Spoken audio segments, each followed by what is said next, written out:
Assalamualaikum warahmatullahi wabarakatuh. Kembali berjumpa dengan saya Aliman Haris di acara Sandasan. Kali ini akan bersandasan dengan Dindaku, akademisi yang hampir menjadikan doktor ya sekarang ya. Hampir ya. Bapak Amir. Assalamualaikum Dinda. ya. Waalaikumsalam Anda sahabat Aliman. Meskipun ini Dindaku, adikku, tapi pendidikannya ini kakakku ini. Gitu ya. Ya, sampean juga lulusan dari salah satu kampus yang saya ucapkan selamat atas Harlah Stital ya. Saya alumni sana soalnya. Terima kasih. Dinda ini salah satu dosen senior di Stital. Dan insya Allah dalam waktu dekat akan menyelesaikan doktor ya. Ya, Dinda, sebagai akademisi dan aktivis juga kan tentunya selalu melihat, memperhatikan, selalu menganalisa tentang persoalan-persoalan yang muncul di Kabupaten Bangkalan dan juga Madura gitu ya. Pak Dr. Amir melihatnya calon. Oh ya, calon dokter. Melihat perkembangan masyarakat Bangkalan dan juga Madura gimana Pak Dokter melihatnya? Baik. Saya pertama harus mengkritisi dari giroh ya, semangat dari teman-teman yang akademisi di kampus ya. Pertama di Bangkalan itu sekarang yang harus kita pahami bahwa di Bangkalan ini ada beberapa kampus swasta. Oh ya. Kampus swasta. Itu kekayaan pertama. Hari ini Bangkalan. Sangat potensi sekali.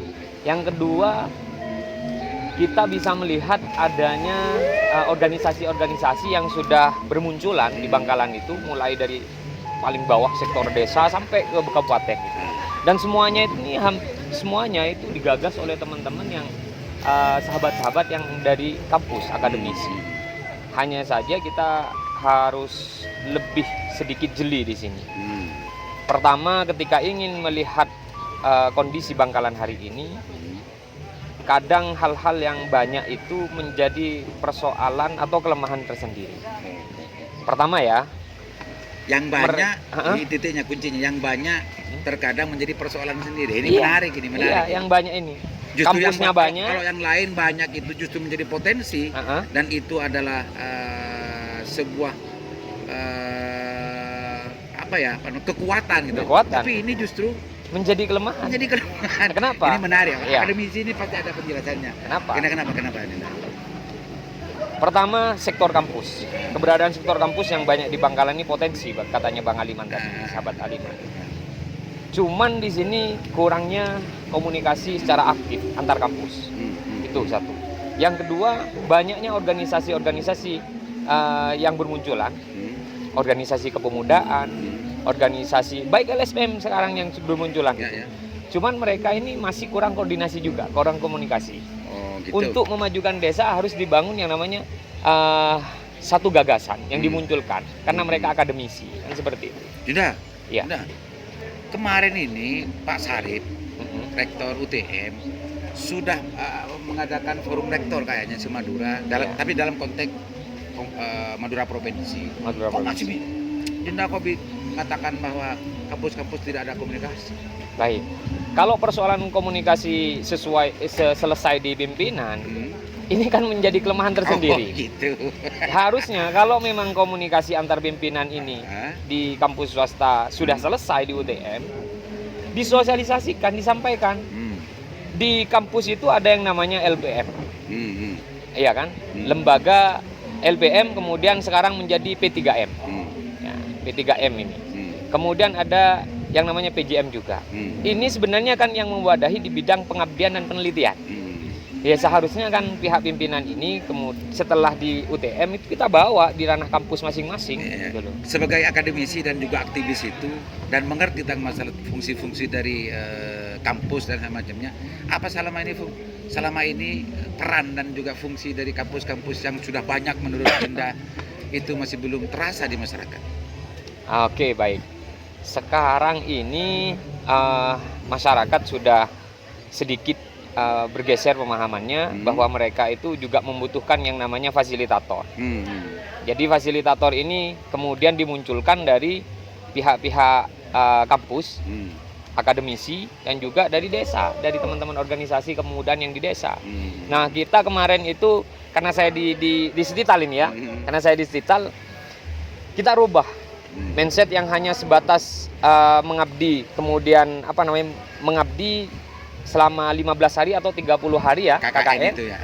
Kita rubah menjadi pengabdian selesai pra KKN dan pas KKN, dilanjutkan penelitian. Dan alhamdulillah sekarang Stital ini sampai sekarang melanjutkan KKN peran mahasiswa, peran akademisi ini ke desa-desa. Ada beberapa desa ini yang sudah memunculkan produktivitasnya. Artinya itu langsung ke masyarakat bawah ya, ya. Karena yang saya dengar waktu saya bicara sama salah satu anggota TBUPPD, Tim Percepatan Pembangunan Pemerintah Daerah Bangkalan, itu Pak Iksan, bahwa di Bangkalan itu sebetulnya yang menjadi anggota dari TPUPPD ini adalah orang-orang kampus, orang-orang bermutu yang macamnya.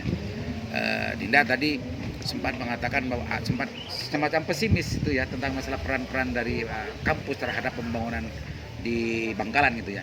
Ini sudah masuk semua, Dinda. Orang-orang kampus sudah masuk semua. Justru itu diberi tugas untuk bagaimana meracik sebuah kebijakan yang sekiranya itu juga bermanfaat terhadap masyarakat. Dinda melihat masih belum ada ini? Tidak maksimal ya? Tidak maksimal bagi saya. Soalnya kampus baru kemarin. Jangan-jangan memang tidak ada. Baru kemarin Kanda Aliman. Baru kemarin Stital ini pasca KKN, pra KKN, pas KKN itu berkomunikasi secara interaktif dengan dinas-dinas yang ada di Bangkalan. Oh gitu. Ya. Sebelum-sebelumnya kemana sih? Mereka hanya sebatas KKN selesai ya sudah. Oh gitu. Sekarang itu kemarin teman-teman alhamdulillah mengundang Bapak Faisal, ya. Oh, yang Faisal di Goodpar. Iya, Goodpar. Ya. Dinda secara akademisi, secara seorang akademis dan juga aktivis melihat Kabupaten Bangkalan, perjalanan pembangunan Kabupaten Bangkalan gimana menurut Dinda? Bagi saya ya alhamdulillah ada sedikit perubahan. Gitu. Sedikit perubahan gitu loh. Gak banyak. Gak banyak, sedikit perubahan. Artinya kalau saya melihat dari sisi infrastruktur ya kan, kemarin sudah digembar-gemborkan bahwa infrastruktur itu sudah masuk ke pelosok desa. Ternyata mungkin ya dari sisi maksimalisasi ya pengelolaan itu harus dicermati oleh para akademisi ini. Buktinya Kak, sekarang kan musim hujan ya kan? Hasil cermatannya Dinda sebagai akademisi gimana infrastruktur itu? Baik, dari di sini ada tim sebenarnya di bidang, kalau kita di akademisi itu bukan hanya kalau di infrastruktur ya, bukan pembangunan selesai, dianggarkan selesai kan seperti itu, dibangun selesai. Dibiarkan gitu ya. Iya. Buktinya Kanda Aliman, hari ini kita bisa melihat di musim penghujan ini kena air saja jalanan sudah rontok semua. Bahkan kemarin itu 2 minggu terakhir Sandasan juga Lingkar Jatim mengpush itu tentang masalah rusaknya bangunan gedung. Bukan rusaknya jalan kabupaten. Oh, jalan kabupaten. Bahkan ada sebagian ruas jalan yang justru itu karena tidak betah menunggu kebijakan pemerintah. Itu swadaya sendiri dan seakan 3 kilo kayaknya tadi daerah pokok Geger kayaknya ada. Karena nggak betah itu Dinda. Fenomena itu begini menurut Dinda. Jangan-jangan kendalanya karena penganggaran ya di kabupaten itu. Ya, tidak ada prioritas itu. Ya, prioritas itu. Dan sebenarnya saya kemarin itu juga sempat mendengarkan bagaimana penganggaran itu terkait dengan infrastruktur jalan itu katanya gitu di Bangkalan ini sempat kewalahan ya karena penganggarannya sangat besar. Persoalan jalan ini aksesnya punya provinsi apa daerah itu. Oh gitu. Ya, makanya ya kemarin saya sempat dengar itu dari Bapak DPR RI Safiuddin Asmoro itu kan bagaimana kalau kita cari solusi gitu kan untuk meminimalisir anggaran yang tidak membengkaknya kabupaten untuk pembangunan infrastruktur. Jadi ada beberapa jalan yang harus memang dialihkan dari alih status jadi jalan provinsi. Jadi difokuskan nanti daerah itu punya pengembangan sendiri. Itu kan berarti solusi, Dinda. Salah satu solusi. Yang pertanyaan saya tadi, fenomena tentang masyarakat nguruk sendiri, masyarakat bangun sendiri.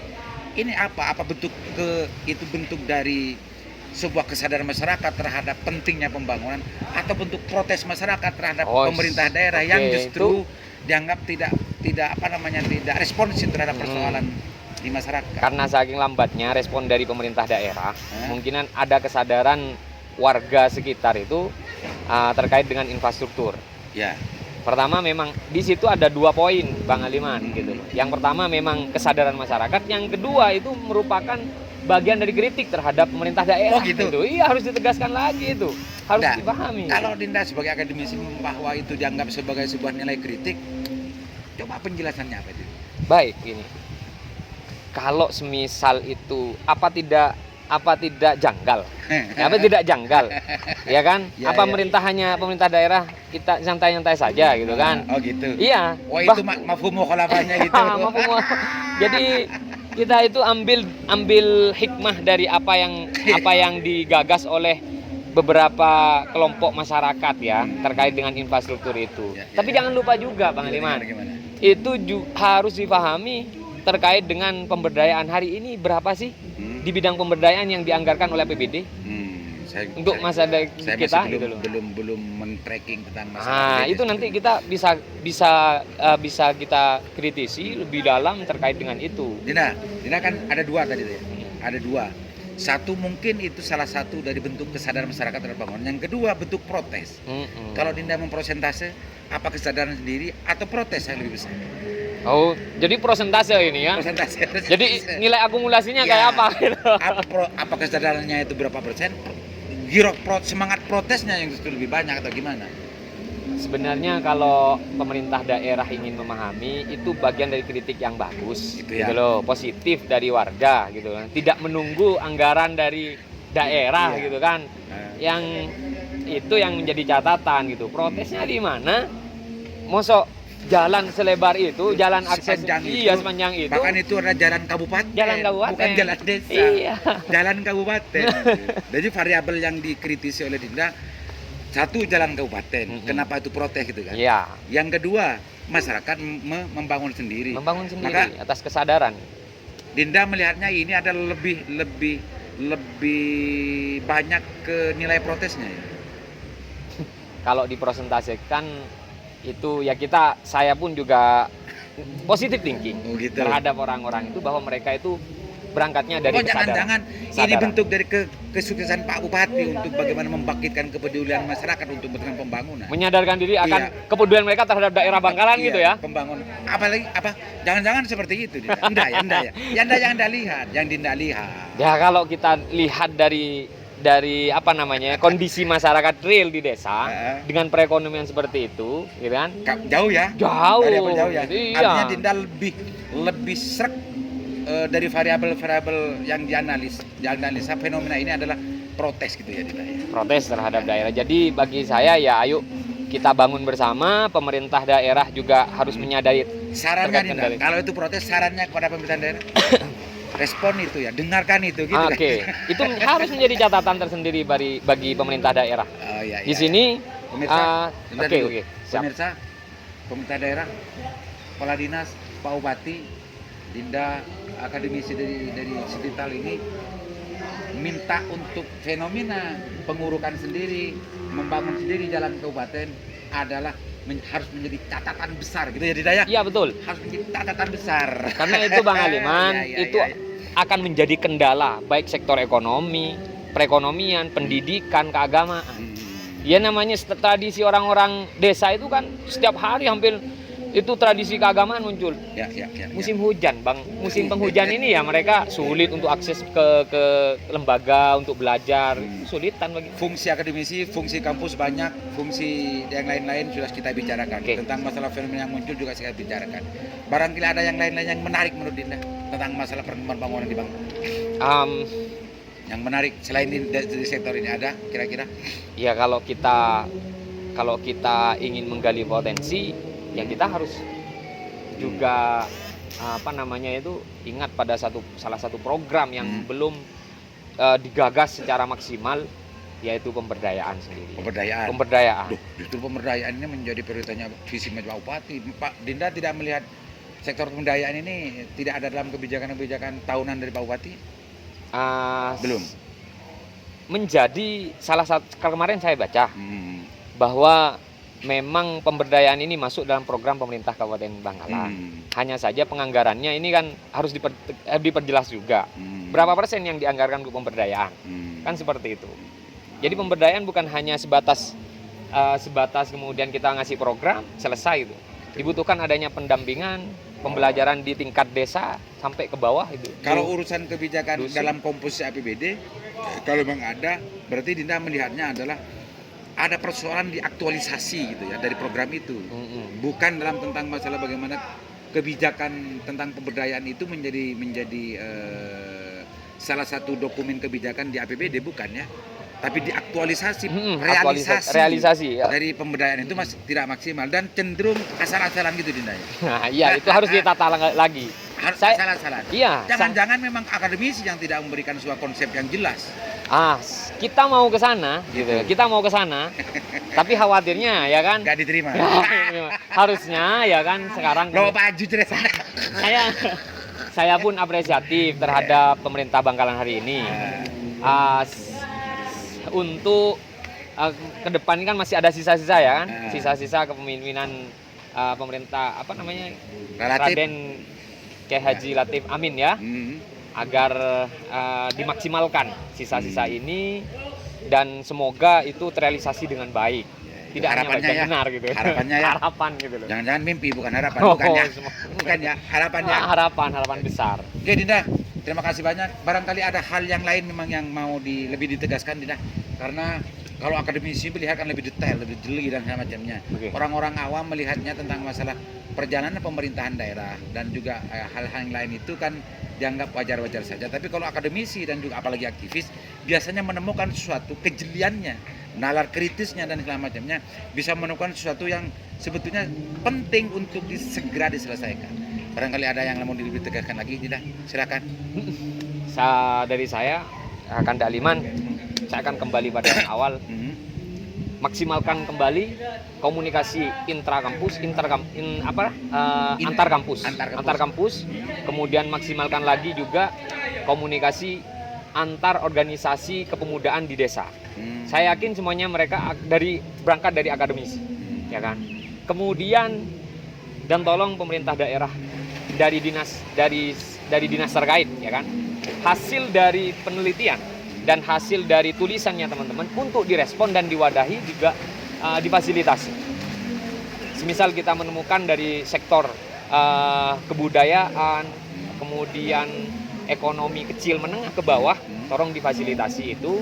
Dan sebenarnya kegundahan dari teman-teman akademisi di kampus ini ketika mereka menemukan hasil penelitian dan tulisan ini mau dikemanakan gitu ya? Iya kan? Okay. Ya, jadi tolong itu yang mau ditegaskannya. Yang pertama adalah bagaimana komunikasi antar kampus itu dimaksimalkan. Yang kedua adalah penelitian yang secara akademis yang dihasilkan oleh para peneliti di kampus-kampus itu betul-betul dimanfaatkan ya oleh pemerintah daerah.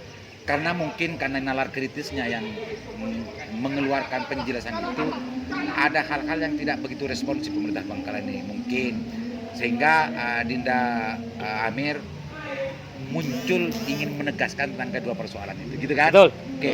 Oke Dinda, terima kasih banyak atas bincang santainya, sanrasannya. Mudah-mudahan apa yang kita bicarakan ini bermanfaat.